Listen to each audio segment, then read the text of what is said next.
membantu karena ibu postpartum dengan ASI itu ada hambatan mobilisasi, jadi harus dibantu personal hygiene-nya. Di dalamnya ada kurva hygiene. Langsung mulai ya waktunya. Ini coba ada di waktu di stopwatch coba wajah. Tahu.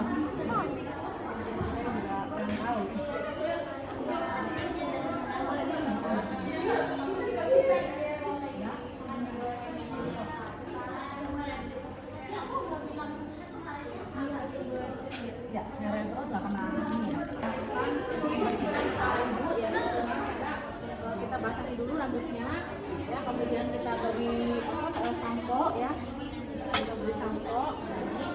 Kemudian ini menggunakan pengalas yang panjang. Di sininya di bawahnya ada ember, ya. Kemudian kita bilas, ya, bilas sambil dibantu sedikit. Jadi ini kan rambutnya ya diperes supaya nanti menuju ke bawah. Sampai tadi yang gede itu cukup. Nah, setelah itu kita bilas lagi sampai bersih, lalu kita membersihkan dengan rambut yang kecil. Sambil ini dijadikan pengalas, ya.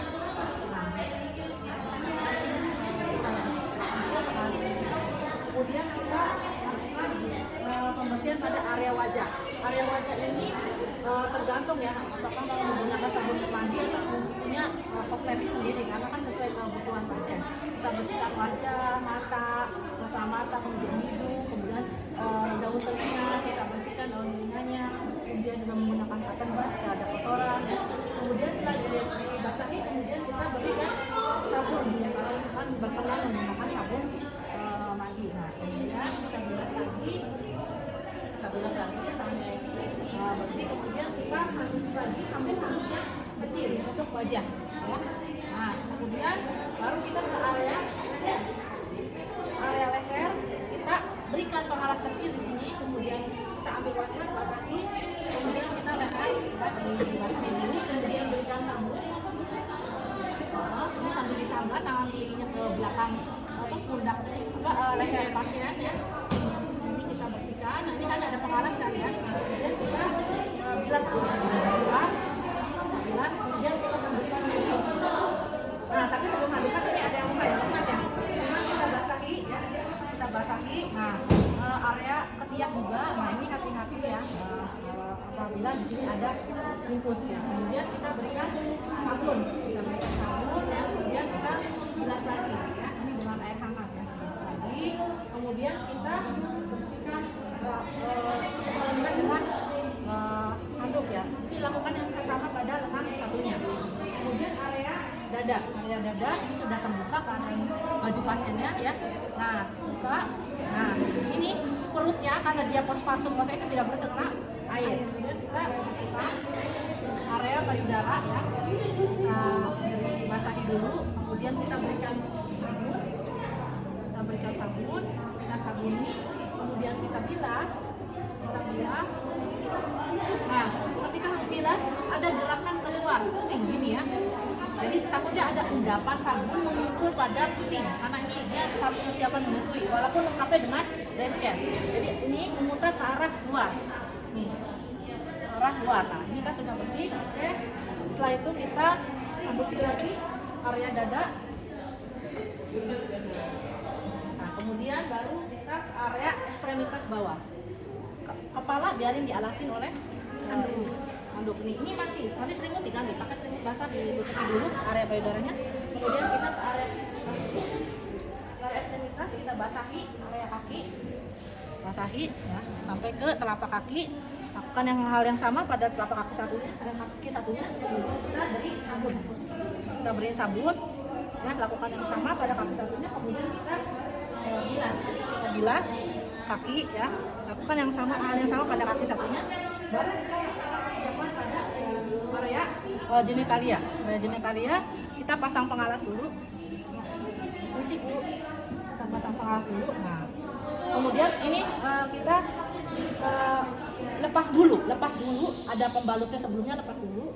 Masukkan ke trash bag. Baru kita cuci tangan pakai sanitizer. Ya. Nah, setelah itu kita prinsipnya bersih, kita menggunakan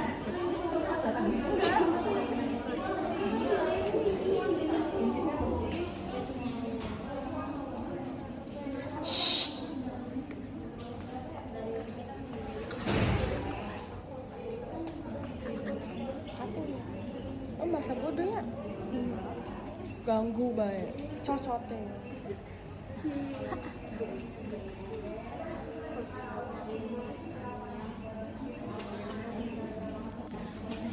Datangkan bengkok dan juga pincet anatomis untuk membersihkan area genitalia. Bu, Tadi sudah dilepas ya? Pakai handphone aja lama, Bu. Terus waktunya 7 menit ya? Oke. Kemudian kita tadi sudah dilepas ya. Kita buka area labia mayora dan minora dari arah mohon pubis ini sebelah kiri, misalkan sebelah kiri dulu ya. Ya, ini hati-hati jangan sampai terkena pinsetnya ya. Ini kapas ya di sela-sela labia minora ke arah perineum. Satu kali usapan pelan-pelan taruh. Kemudian lakukan hal yang sama sebelah kanannya, dibuka area minoranya secara lembut, kemudian area perineum sampai dari atas sampai ke area perineum.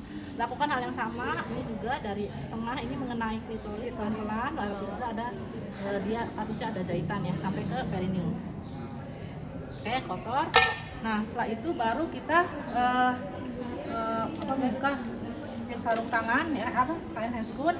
Kemudian kita pasangkan yang sudah ditaruh di celana dalam ya, celana dalam sudah dipakai celana dalam. Nah, baru kita bantu pakaikan ke pasien ya. Nah, ini kan udah nempel di celana dalam ya. Nah, baru setelah itu kita gulung, masukkan ke ember ya, atau kalau di trespa kan ini ya, ke ember ya. Nah, baru di sininya bereskan. Nah, setelah itu baru kita ke yang kering-kering, tapi ini tutup dulu. Nah, kita cuci tangan lagi.